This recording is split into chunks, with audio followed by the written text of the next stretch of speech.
Christmas Menu Monday. Last week was appetizers. If you haven't seen it, you can go to the website, which is linked below. Go to the home page and it'll show you all my Menu Mondays. You'll be able to find the appetizer one there. This week we're doing sides. So let's get started. This side dish is one of the easiest you're going to find. Now, I use Bob Evans mashed potatoes, but if you have a large crowd, you can certainly make your own mashed potatoes, whichever way you like to make them. I had started to put them in my bowl here, and then I realized I didn't have the camera on, so that's what was in the bowl. We're going to add the rest now and continue to make this. A little salt, a little pepper, and that's to taste.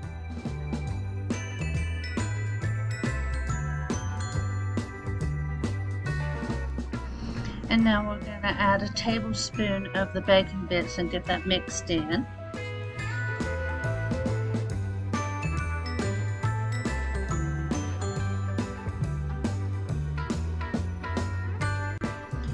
Going to spoon the mixture into a greased casserole dish, and then we're going to top this with the rest of the bacon bits, cheese of choice, and then it called for sliced green onions. I did not have any on hand, so I just used a little of the dried green topping that I had. I think it was parsley, but I'm not 100%, just for color.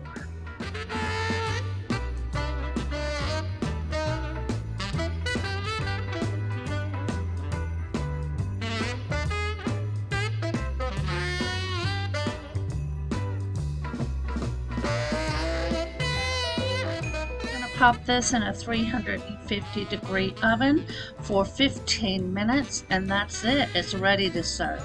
This one, super simple, and I'm telling you, it was really good. I hope you give it a try.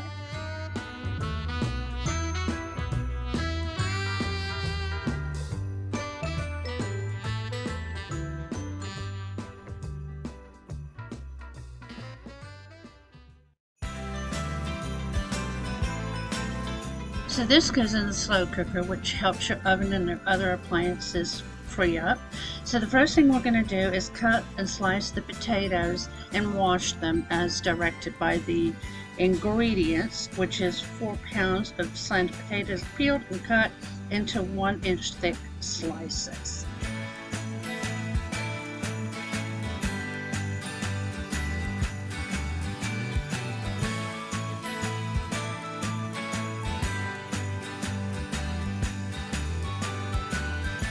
Now to that, we're going to add the melted butter, the thawed orange juice concentrate, some brown sugar, and some rosemary, and we're going to get that all mixed up.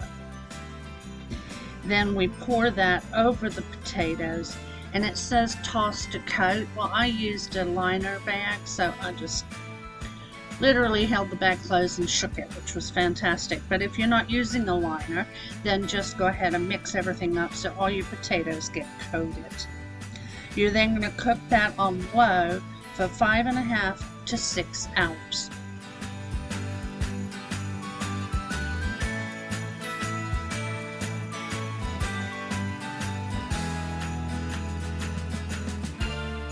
I did mine for 6. And then once it's done, what we're going to do is remove the potatoes, and I put them in a casserole dish, and we're going to add a cornstarch slurry. 1 tablespoon water, 1 tablespoon cornstarch. We're going to give this a whisk. We're going to do this for about 3 to 5 minutes until it thickens. And then we're going to top the potatoes with some more bacon bits.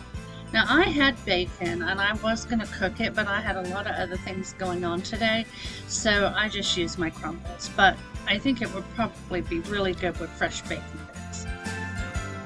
Okay, now I'm spooning the sauce over the potatoes. Now, what you are supposed to do is spoon the sauce first, and then stir together your parsley, orange zest, and garlic, and sprinkle that on the potatoes with the crumbled bacon. I didn't, however, have an orange, so I didn't use the orange zest and garlic. I just sprinkled it with parsley and used the sauce and the bacon. I will have the directions on the website, and here are your ingredients. The website will be linked down below. This side was a little more work than most. I was like multitasking too, doing two things at once, but it was so worth it. I hope you give it a try. It's not your everyday cornbread, and I would cook it during the week, not just for a holiday. It's really good. So the first thing I'm doing is browning the sausage. I just got a pound of breakfast sausage. I had some frozen onions, which I put in there, and in the bowl I have my cornbread, and I added the parsley, and I'm bouncing back and forth. So now back into the fry pan, I'm adding some salt and pepper to taste. Now I'm adding in my apples, which I had chopped up and put in water so they didn't get brown. I'm also going to add some sage, and then we're going to saute this for another 2 minutes.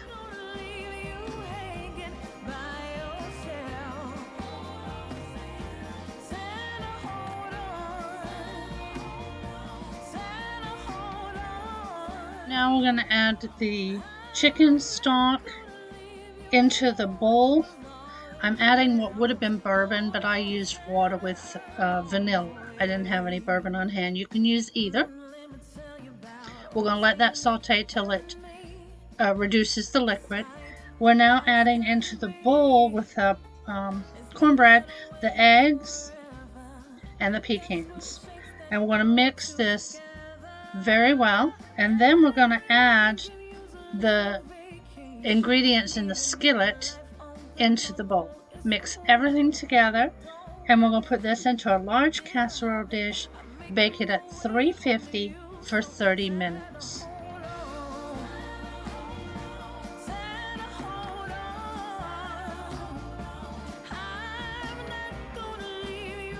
Not to worry if you get confused with me bouncing back and forth between the pan and the bowl, but I had so much going on. The directions, as always, will be on the website with the ingredients, which will be listed here at the end in case you want to screenshot for shopping, but both will be on the website, and that's always linked down below. I hope you give this one a try. It was so good.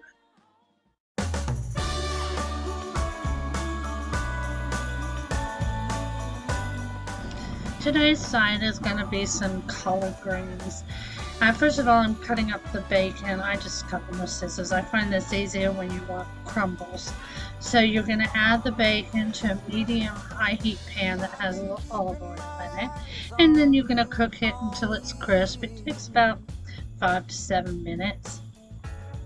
Then chop up an onion, and once your bacon is crumbled, you're going to add the onion. Cook that for about 5 minutes, then you're going to add the garlic. And then after all this is done, you're going to add your collard greens. Now all I could get at the store was a bag of collard greens.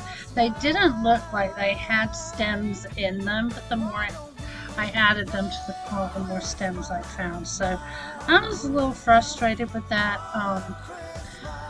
Big Daddy doesn't like stems in his collard greens at all. He says they're chewy. So, well, and they are. So I picked out as many as I could find, which was quite a few, but there was still some left. However, the taste of the collard greens was really good. I added a pinch of sugar and some hot sauce to the recipe that I found, and I've added that as an option for you guys at the end of this clip and also on the website. So I would guess at about a half tablespoon of sugar, maybe even a tablespoon. It's just to get that bitter taste out from the stems. If you don't have the stems in there, then it's easier, or it tastes better rather. And then the hot sauce just gives a little bit of a kick, which is kind of nice. So here I am picking out as many stems as I can get my hands on.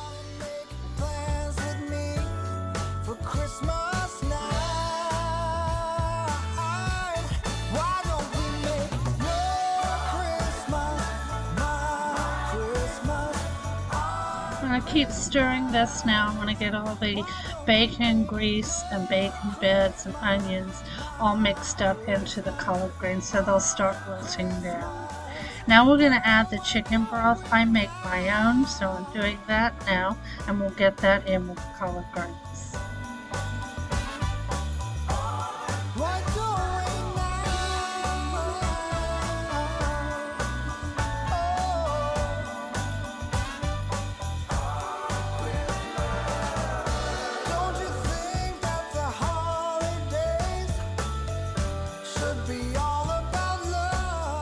Now we're going to season with some salt, pepper, and a pinch of red pepper flakes.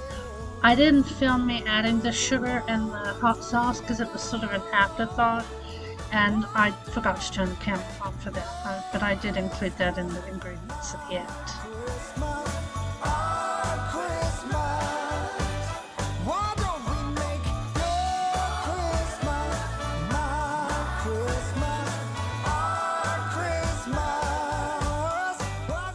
Okay, now we're going to put the lid on and we're going to let this simmer for about 45 minutes to an hour. And then I put mine into a crock pot and left them on low until Big Daddy got home. So they were in there a couple of hours.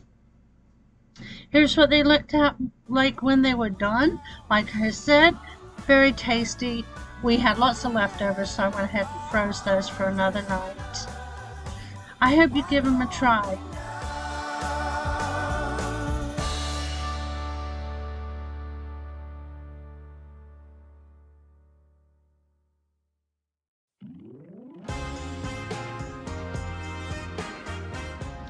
Today we're making some deviled eggs for the Christmas twist. First of all, I boiled the eggs. You can do this any way you want. I just used the Instant Pot with a 555 method. And then after everything was cooled down, I went ahead and got the egg yolks out.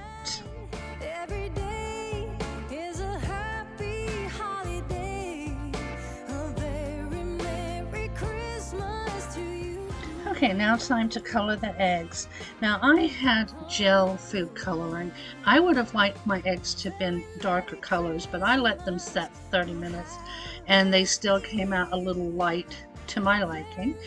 If you do this, try to use the liquid coloring and let me know how those go. I would love to find out for next time because I really enjoyed this. And I love deviled eggs. Like I said, I just would like to have had them a little darker.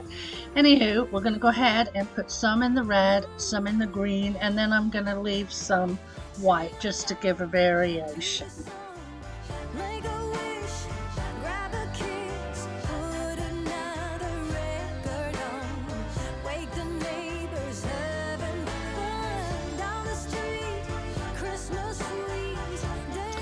Okay, while we're waiting on the eggs to get color, we're going to go ahead and make up the filling.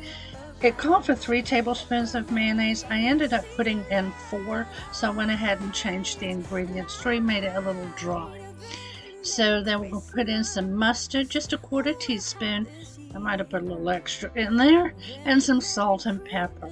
I'm going to get that mixed up and then just let that set with I put a plastic bag on top of it. In fact, I found a pack of 100 shower caps on Amazon, and I use those, which is so much cheaper than trying to find plastic toppers for bowls. Just a suggestion, little hint.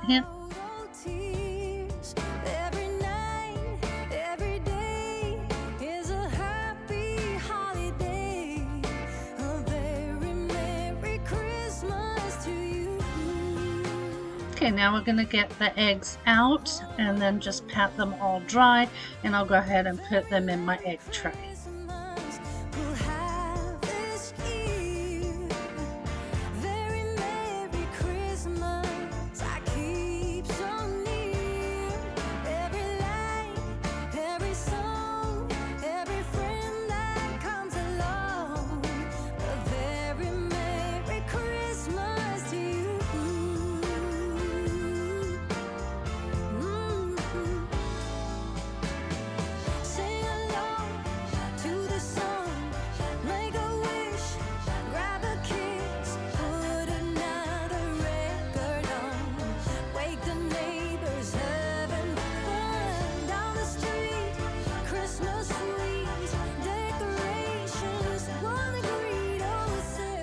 Now to fill the eggs, I just used a a round tip.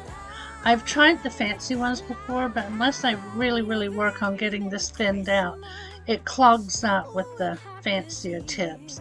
So I'm sticking to the little round one for this day, and then I'm just going to sprinkle a little paprika on top of each, and they'll be done.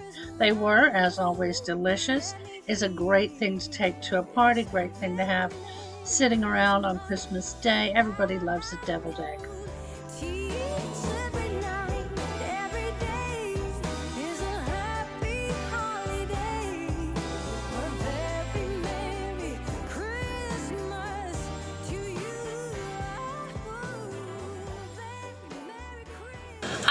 Y'all enjoyed these side dishes, and I hope you consider trying some of them for your table at Christmas. And if you made it to the end of my video, please leave me a Christmas treat emoji so that I know you were here. Next week will be my third and last Christmas menu Monday, and it's going to be about desserts and snacks, like treats, cookies. Yeah. See you then. Love y'all. Bye-bye.